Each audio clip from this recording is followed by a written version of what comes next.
High command ನಿರ್ಣಯ ನಾನು ಒಪ್ಪಬೇಕು, ಡಿಕೆಶಿಯು ಒಪ್ಪಬೇಕು. ಖರ್ಗೆ ಭೇಟಿ ಬಳಿಕ ಸಿಎಂ ಫಸ್ಟ್ ರಿಯಾಕ್ಟ್ ಕೊಟ್ಟಿದ್ದಾರೆ. ಸಿಎಂ ಸಿದ್ದು ಖರ್ಗೆ ಜೊತೆ ರಾಜ್ಯ ರಾಜಕೀಯ ಕುರಿತ ಸುದೀರ್ಘ ಚರ್ಚೆ. ಹೈಕಮಾಂಡ್ ನಿರ್ಣಯಕ್ಕೆ ನಾನು ಬದ್ಧ ಎಂದ ಸಿದ್ದರಾಮಯ್ಯ. ಹೈಕಮಾಂಡ್ ನಿರ್ಣಯ ನಾನು ಒಪ್ಪಬೇಕು, ಡಿಕೆ ಶಿವಕುಮಾರ್ ಅವರು ಒಪ್ಪಬೇಕು. ಖರ್ಗೆ ಭೇಟಿ ಬಳಿಕ CM first reaction. CM Siddu Kharge ಜೊತೆ ರಾಜ್ಯ ರಾಜಕೀಯ ಕುರಿತ ಸುದೀರ್ಘ ಚರ್ಚೆ. ಹೈಕಮಾಂಡ್ ನಿರ್ಣಯಕ್ಕೆ ನಾನು ಬದ್ಧ ಎಂದ ಸಿದ್ದರಾಮಯ್ಯ. ಹೈಕಮಾಂಡ್ ನಿರ್ಣಯವನ್ನ ನಾನು ಒಪ್ಪಬೇಕು, ಡಿಕೆ ಶಿವಕುಮಾರ್ ಸಹ ಒಪ್ಪಬೇಕು ಎಂದರು. ಇದು ಕೇವಲ ಸೌಹಾರ್ದಯುತ ಭೇಟಿಯಷ್ಟೇ. ಖರ್ಗೆ ಅವರ ಮನೆಯಲ್ಲಿ ಬೋಂಡಾ ಮಾಡಿದ್ರು ತಿಂದೆ, ಡ್ರೈ ಫ್ರೂಟ್ಸ್ ಇಟ್ಟಿದ್ರು ತಿಂದೆ ಅಂತ ಹೇಳಿ ಅಲ್ಲಿಂದ ಹೊರಟು ಹೋದ್ರು ರಾಜ್ಯದ ಮುಖ್ಯಮಂತ್ರಿ. ನಾಯಕತ್ವ ಬದಲಾವಣೆ ಬರೀ ಊಹಾಪೋಹ. ಮುಂದಿನ ಚುನಾವಣೆಯ ತಯಾರಿಯ ಬಗ್ಗೆ ಚರ್ಚೆ ಆಯಿತು ಎಂದ ಸಿದ್ದರಾಮಯ್ಯ. ನಾಯಕತ್ವ ಬದಲಾವಣೆ ಊಹಾಪೋಹ. ಊಹಾಪೋಹಗಳನ್ನು ಸೃಷ್ಟಿಸಿದ್ದು ಮಾಧ್ಯಮಗಳೇ ಎಂದ ಸಿದ್ದರಾಮಯ್ಯ. ಹೈಕಮಾಂಡ್ ನಿರ್ಣಯ ನಾನು ಒಪ್ಪಬೇಕು, ಡಿಕೆ ಶಿವಕುಮಾರ್ ಅವರು ಕೂಡ ಒಪ್ಪಬೇಕು.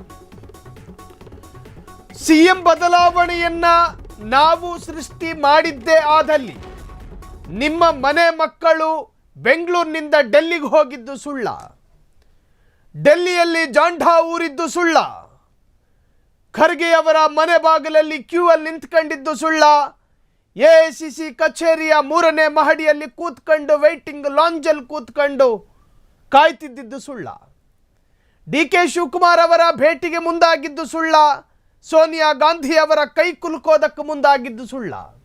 ಇವರೆಲ್ಲ ಹೋಗಿ ಬಂದಿದ್ದೇನೆ ಟ್ರಿಪ್ಪಿಗ. ಚಲುವರಾಯಸ್ವಾಮಿ ಕೃಷಿ ಸಚಿವರು ಏರ್ಪೋರ್ಟ್ನಿಂದಲೇ ಕ್ಲಾರಿಟಿ ಕೊಟ್ರಲ್ಲ, ನಾನು ಡೆಲ್ಲಿಗೆ ಹೋಗಿದ್ದೆ, ಅಲ್ಲೊಂದಷ್ಟು ಕರ್ನಾಟಕದ ಶಾಸಕರಿದ್ರು ಅಂತ. ನವೆಂಬರ್ ತಿಂಗಳಲ್ಲೇ ಯಾಕೆ ಹೋಗಬೇಕು? ಚಳಿಗೇನು ಬಿಸಿ ಕಾಯಿಸ್ಕೊಳಕ್ಕ? ಇವೆಲ್ಲವೂ ರಾಜ್ಯದಲ್ಲಿ ನಡೀತಿರ್ಬೇಕಾದ್ರೆ ಇದನ್ನು ಸೃಷ್ಟಿ ಮಾಡಿದ್ದು ಮಾಧ್ಯಮ ಅನ್ನೋ ಕೈ ಚೆಲ್ಲೋ ತರಹದ ಒಂದು ಉತ್ತರ ನಿಜಕ್ಕೂ ಆಶ್ಚರ್ಯ. ನಾಯಕತ್ವ ಬದಲಾವಣೆ ಅದೊಂದು ಬರೀ ಊಹಾಪೋಹ.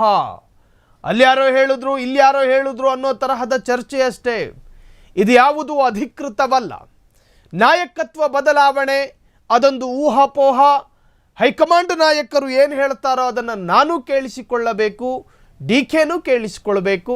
ಹಾಗಾದರೆ ಮಲ್ಲಿಕಾರ್ಜುನ್ ಖರ್ಗೆ ಮನೆಗೆ ಯಾಕೆ ಹೋದ್ರಿ ಅಂತ ಕೇಳಿದ್ರೆ, ಒಂದು ತುರ್ತು ಸಭೆ ಇತ್ತು, ಮುಂದಿನ ಚುನಾವಣೆಯ ಬಗ್ಗೆ ಮಾತುಕತೆಯಾಗಿತ್ತು. ಹೈಕಮಾಂಡ್ ನಿರ್ಣಯಕ್ಕೆ ನಾನು ಬದ್ಧ ಎಂದ ಸಿದ್ದು. ಹೈಕಮಾಂಡ್ ನಿರ್ಣಯವನ್ನು ನಾನು ಒಪ್ಪಬೇಕು, ಡಿಕೆ ಶಿವಕುಮಾರ್ ಸಹ ಒಪ್ಪಬೇಕು ಎಂದರು. ಇದು ಕೇವಲ ಸೌಹಾರ್ದಯುತ ಭೇಟಿಯಷ್ಟೇ. ಖರ್ಗೆ ಅವರ ಮನೆಯಲ್ಲಿ ಬೋಂಡಾ ಮಾಡಿದ್ರು ತಿಂದೆ, ಡ್ರೈ ಫ್ರೂಟ್ಸ್ ಇಟ್ಟಿದ್ರು ತಿಂದೆ ಅಂತ ಹೇಳಿ ಅಲ್ಲಿಂದ ಹೊರಟು ಹೋದ್ರು. ನಾಯಕತ್ವ ಬದಲಾವಣೆ ಬರೀ ಊಹಾಪೋಹ. ಮುಂದಿನ ಚುನಾವಣೆ ತಯಾರಿಯ ಬಗ್ಗೆ ಚರ್ಚೆಯಾಯಿತು ಎಂದ ಸಿದ್ದರಾಮಯ್ಯ. ನಾಯಕತ್ವ ಬದಲಾವಣೆ ಅದೊಂದು ಸುಳ್ಳು, ಊಹಾಪೋಹಗಳನ್ನು ಸೃಷ್ಟಿಸಿದ್ದು ಮಾಧ್ಯಮಗಳೇ ಎಂದು ಸಿಎಂ ಸಿದ್ದರಾಮಯ್ಯ ಹೇಳಿದರು. ಆದರೆ ರಾಜ್ಯದಲ್ಲಿ ಈವರೆಗೂ ನಡೆದಿರತಕ್ಕಂತಹ ಡೆವಲಪ್ಮೆಂಟ್ಗಳನ್ನು ಗಮನಿಸ್ತಾ ಇದ್ದರೆ ಇಲ್ಲಿ ಊಹಾಪೋಹಗಳನ್ನು ಸೃಷ್ಟಿಸಿದ್ದು ನಾವೋ ಅಥವಾ ರಾಜಕಾರಣಿಗಳು.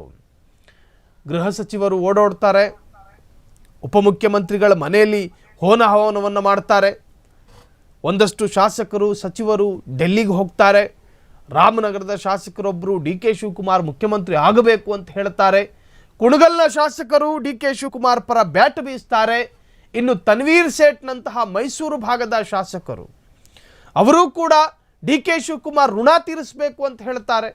ಶರತ್ ಬಚ್ಚೇಗೌಡರಂತಹ ಪಕ್ಷೇತರ MLAಗಳೆಲ್ಲರೂ ಕೂಡ ಡಿಕೆ ಪರ ಮಾತನಾಡ್ತಾರೆ. 60-70 ಶಾಸಕರು ಡಿಕೆ ಬೆಂಬಲಕ್ಕೆ ನಿಂತಿದ್ದಾರೆ ಅಂತ ಹೇಳಿ ಡಿಕೆ ಶಿವಕುಮಾರ್ ಅವರೇ ಸಾಬೀತುಪಡಿಸ್ತಾರೆ.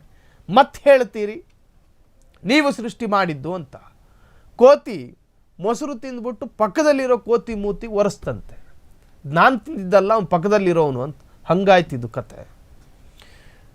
ಇದು ಕೇವಲ ಸೌಹಾರ್ದಯುತ ಸಭೆ ಅಂಥೇಳಿ ಅಲ್ಲಿಂದ ಹೊರಟು ಹೋಗಿದ್ದಾರೆ ಸಿಎಂ ಸಿದ್ದರಾಮಯ್ಯ. ಕ್ಷಣ ಕ್ಷಣದ ಸುದ್ದಿಗಳಿಗಾಗಿ ಫ್ರೀಡಂ ಟಿವಿ ಸಬ್ಸ್ಕ್ರೈಬ್ ಮಾಡಿ, ಲೈಕ್ ಮಾಡಿ ಹಾಗೂ ಫಾಲೋ ಮಾಡಿ. ಹೊಸ ಸುದ್ದಿಗಳ ನೋಟಿಫಿಕೇಶನ್ಗಾಗಿ ಬೆಲ್ ಐಕಾನ್ ಮೇಲೆ ಕ್ಲಿಕ್ ಮಾಡಿ.